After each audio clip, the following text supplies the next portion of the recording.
My name is Carrie McAllister. I'm the very proud principal of Riverwatch Middle School. And today we're actually going to talk to you a little bit about Panther Pride and how that keeps us safe, connected, and thriving. I'm going to ask that Miss Amy Johnson and Raven Hunsaker, our co-leads for PBIS, come forward and tell you a little bit about our history and why this is so important to us as a school.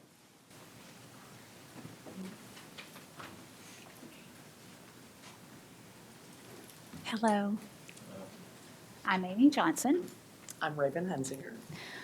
We're the co-coaches, and we're going to tell you a little bit about the history of PBIS at our school. So we have a timeline of when we started, and we go back and we think to 2016 when everyone knew how to do school. Our students came to us from elementary, and they knew naturally how to assimilate into the routines. Then we had some changes happen. We all reckon back to the COVID years, and we saw a great need that we had to go back and teach our students some of the basics of how to do school, how to be a student, certain routines and expectations. So we had some great tools at our fingertips with PBIS and the training we had done within the county. We had Tara Davis as one of our coaches who has helped us along the way, part of school safety. And so from that, we used some of those tools to implement clearer expectations for our staff members so that we could teach our students.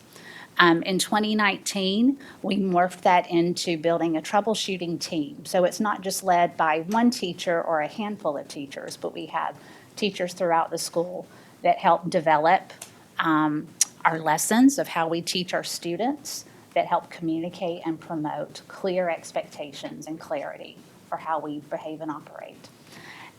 As we moved into more of our experience, and we had some trial and error, we had some successes and some mistakes, we were able to earn our operational status from the state, which unfortunately the name doesn't imply a great advancement, but that was a big deal for us to get there.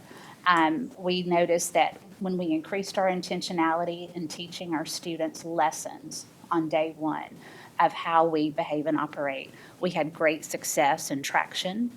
And that really changed and morphed into a clear school culture where everyone could be safe, connected, and thriving. So we're continuing that growth, and we're developing into Tier 2 training now. We're growing in that area. We've had 2 years of serving at operational status. So we've had some great success from that.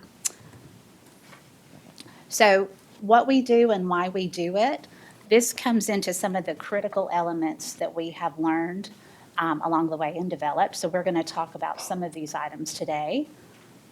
We had to really go back and look at our expectations and how we delivered these lessons to students. It had to start with teachers. You have to start with your staff. So we had clear expectations. That was step one, understanding what is a teacher managed versus what is an administrator managed behavior. We developed tools for teachers so they could understand how to make this a conversation with students and how to coach them along the way to make better choices, to make those positive choices. That's the PB in PBIS, positive behavior.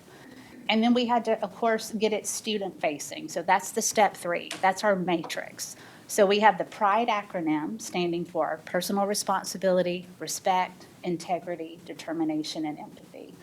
And under each attribute, we have some ways that students can show that every day at Riverwatch. And I'm Raven Hunsinger. As Amy was saying, we found the need to go back to the basics with students, and just in terms of like arrival procedures, how to walk down the hallway, how to go to the cafeteria. And we were asked by our principal at the time to develop these lessons that really showed students the proper way to, not really the proper way to behave, but what was expected of them as Riverwatch students. And so we developed, the PBS team developed lessons, and we targeted specific areas that we felt we had a need for. Technology was a big one because after the COVID years, everyone had, it was one-to-one for a while, and they had gotten so used to their technology, so we kind of had to back off of that a little bit. But the lessons were developed using success criteria, learning targets, which the teachers were using in the classroom, and we had examples of correct student behavior and incorrect student behavior, and it got the conversation going because teachers just taught the lessons on day one of school. And there was a time limit. They usually lasted around 10 minutes. So you still had time to meet your students and do your intro activity or get to know you activity. But everyone started from day one knowing what the expected behavior of every Riverwatch student is. And it was tremendous. Even just, we would be talking a month later, and Amy and I are like, wow, behavior is so much better. Students knew what they were expected to do when they came in, how to walk down the hall, how to use the lockers correctly, what the technology protocol was, and it changed our behavior drastically. And we've been doing it now for 2 or 3 years, and it's made a bigger difference every year. One thing that we noticed also is not only with the students, but it put the teachers all on the same page. And what Amy was showing you a while ago was our behavior matrix that really clarified what was a teacher-managed behavior and what went straight to admin, and what was in the middle, which we use counseling and our MTSS coordinator. But everyone is now on the same page.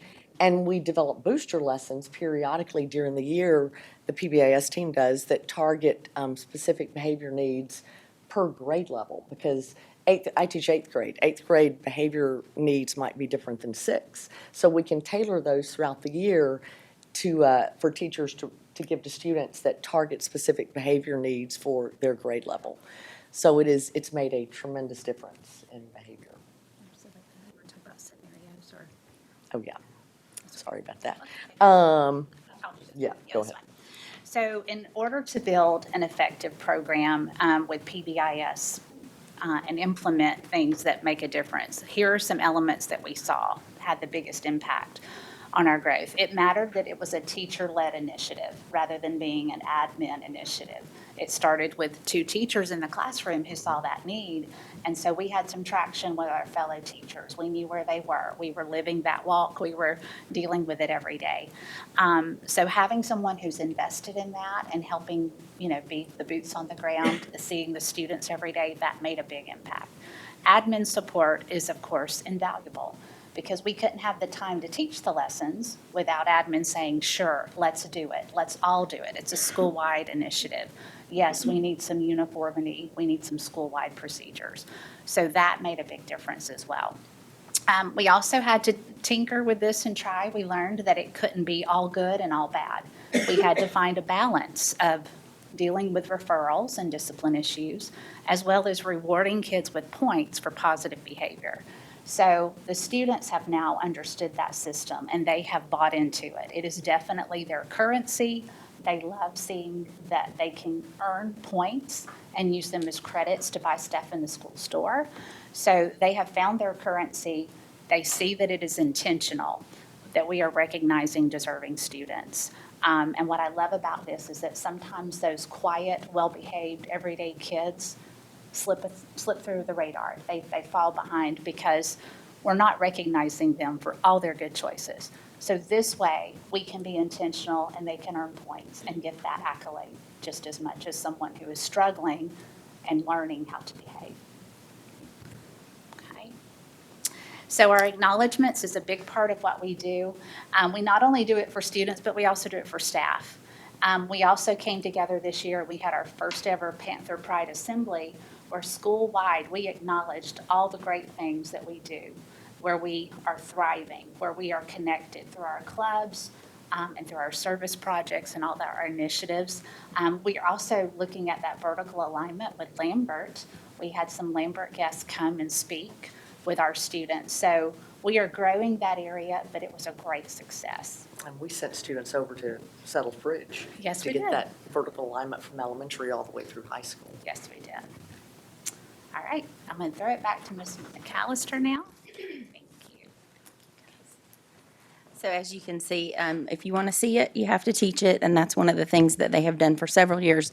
But specifically this year, I think that one of the things I say to the kids every day is, the 2 things you need to do: be kind and work hard.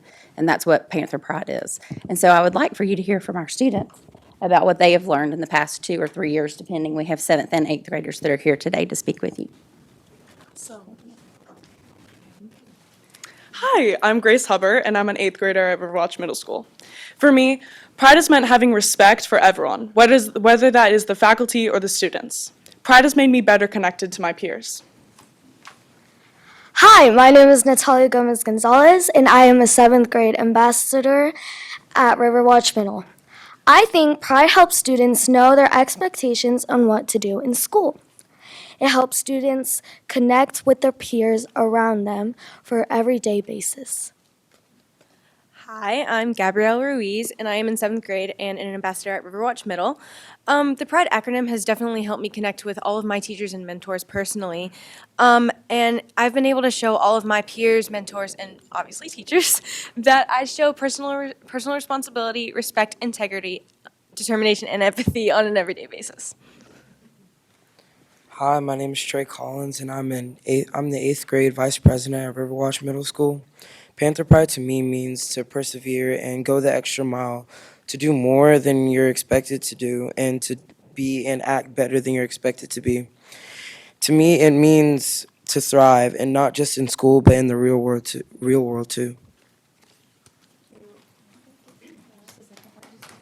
We have one more thing for you guys.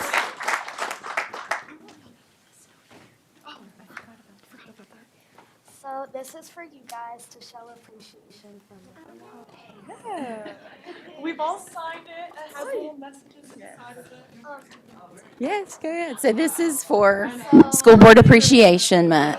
So, so there you go. So thank you very much for your time.